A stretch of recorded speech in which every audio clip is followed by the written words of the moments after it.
नमस्कार साथियों, आज की इस वीडियो में हम बात करने वाले हैं युवा उद्यमी योजना के अंतर्गत मिलने वाली परियोजना रिपोर्ट के बारे में।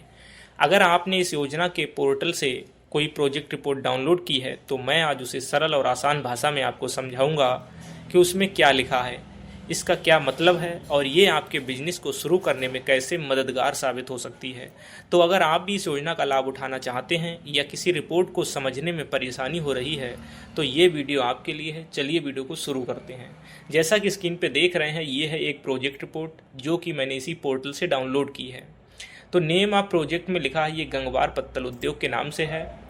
प्रोप्राइटरशिप ये फर्म है, ठीक है, पार्टनरशिप नहीं, ये प्रोप्राइटरशिप फर्म है। यहाँ पर प्रोप्राइटर का नाम दिया है, ये कैटेगरी है उसकी, और यहाँ पर मोबाइल नंबर है, ये ईमेल आईडी है। लोकेशन ऑफ प्रोजेक्ट, जहाँ पर आप अपना बिजनेस इस्टेब्लिश करने वाले हैं वो एड्रेस यहाँ पर डाल लेंगे। टाइप ऑफ प्रोजेक्ट ये मैन्युफैक्चरिंग का है, ठीक है, तो यहाँ पर पेपर प्लेट मेकिंग का बिजनेस है तो मैन्युफैक्चरिंग पड़ा हुआ है। एम्प्लॉयमेंट ये इस तीन लोगों को रखने वाले हैं अपने काम पे। यहाँ पर टर्म लोन की बात करें तो 1,31,250 रुपये का है।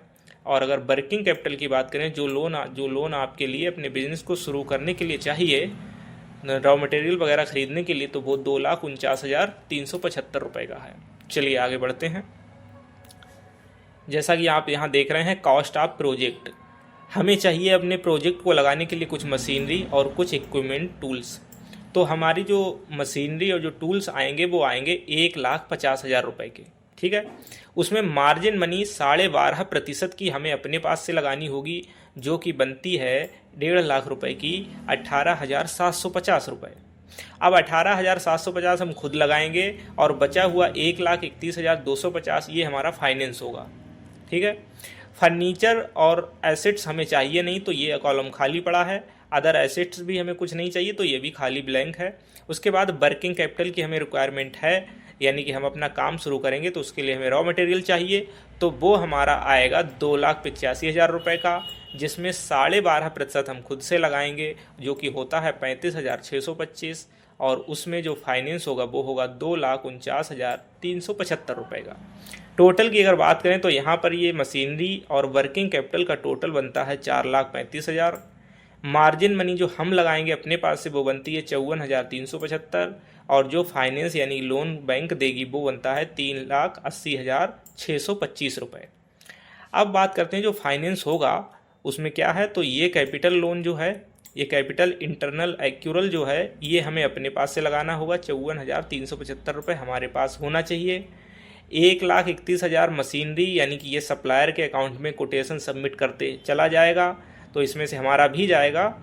और वर्किंग कैपिटल के लिए आपको चाहिए 2,49,000, ये आपके कैश क्रेडिट अकाउंट में आएगा और ये आपके टर्म लोन अकाउंट में आएगा। ये टीएल है और ये सीसी अकाउंट है, आपने सुने होंगे टीएल और सीसी, तो ये दोनों वो हैं। ये 54,375 हमारा मार्जिन मनी है। तो ये तीन अमाउंट होते हैं। अब इन तीनों को जैसे ही आप जोड़ोगे तो ये बन जाएगा 4,35,000। ये टोटल हमारा बनेगा 4,35,000 रुपये।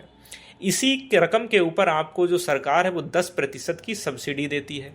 तो सब्सिडी कब देगी? सब्सिडी आपको जब देगी जब आप 4 वर्षों के अंदर ये पूरी लोन की रकम को चुकता कर देंगे समय के रहते हुए। अगर आप लेट हुए तो आपको सब्सिडी नहीं मिलेगी। आपने अगर 4 वर्षों के अंदर इस 4,35,000 को समय से चुका दिया तो आपको इस पे 10% की सब्सिडी जो कि बनती है 43,500 रुपये आपको युवा उद्यमी अभियान की तरफ से दे दी जाएगी। तो ये तो लोन मिलने की बात हुई। अब बात करेंगे लोन को चुकाया कैसे जाएगा। तो अगर हम लोन को चुकाने की अगर बात करें, ये लिखा है repayment schedule of term loan.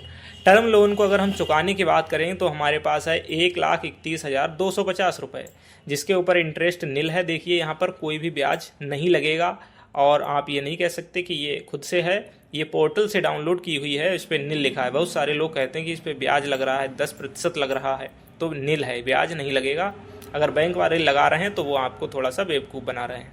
Tenure जो है वो 4 ईयर का है, 4 वर्षों के लिए आपके लिए ये लोन मिलता है। इस प्रकार आपको चुकाना होगा। ये देखिए 2025-26 में आप चुकाएंगे 1,31,250 रुपये का। कितना चुकाएंगे? अमाउंट ये चुकाएंगे 21,875। कितने? 1 साल में। एक वर्ष में आपको चुकाना है 21,875। इसको आप 12 से डिवाइड कर लीजिए, आपका मंथली निकल आएगा। ईएमआई लगभग 3,000 के आसपास बनेगी, तो 3,3200 के आसपास बनेगी। ये डिवाइड कर लेना 12 से, तो आपका निकल के आ जाएगा 12 महीने का, और ये बैलेंस फिर आपका बच जाएगा। जब आप 1,31,250 में से 21,875 रुपये की किस्त जमा कर देंगे तो आपके पास बचता है 1,09,375। अब दूसरे वर्ष में इस पर आपको जमा करना होगा 37,500 रुपये, तो यहाँ बचता है 71,875। फिर तीसरे वर्ष में ये जमा करना है, फिर ये हो जाएगा, फिर इतना बचेगा, फिर आपको लास्ट में 34,375 बचता है। ये जमा कर देंगे तो ये इतना आपका अमाउंट जो है काहे का टर्म लोन का जमा हो जाएगा। अब बचेगा वर्किंग कैपिटल। अब आप आगे देखिए, ये 3 चीज़ें जो नीचे लिखी हुई हैं, डोर टू डोर, मोनेटोरियम, रीपेमेंट, ये चीज़ें क्या हैं तो समझते हैं। जिस दिन आप बैंक में जाकर के अपना लोन पे एग्रीमेंट करते हो उस दिन से, और लोन चुकाने का जो समय है वो 48 महीने का है, ठीक है। जिस दिन आपने लोन एग्रीमेंट पे साइन कर दिया उस दिन से 48 महीने का समय है। और मोनेटोरियम पीरियड ये 6 महीने का। तो ये क्या होता है, ये वो समय है जब आप अपने बिजनेस का सेटअप कर रहे होंगे। लोन एग्रीमेंट साइन करने से और बिजनेस के सेटअप होने का समय जो है वो 6 महीने का है। अब जब बिजनेस सेटअप हो गया, चलने लगा बिजनेस, वहाँ से आपको 42 महीने हैं, ये रीपेमेंट है। तो आपको बिजनेस के शुरू होने से और 42 महीने के अंदर आपको जो है पूरा रीपेमेंट कर देना है, टर्म लोन और वर्किंग कैपिटल दोनों का। तो साथियों, ये था पूरा आज का डिस्कशन। वीडियो अच्छा लगा हो तो शेयर कीजिए, चैनल पे नए हो तो चैनल को सब्सक्राइब कर लीजिए, कमेंट करना मत भूलिए। मिलते हैं ऐसे किसी नेक्स्ट वीडियो में, तब तक के लिए आपका बहुत बहुत धन्यवाद।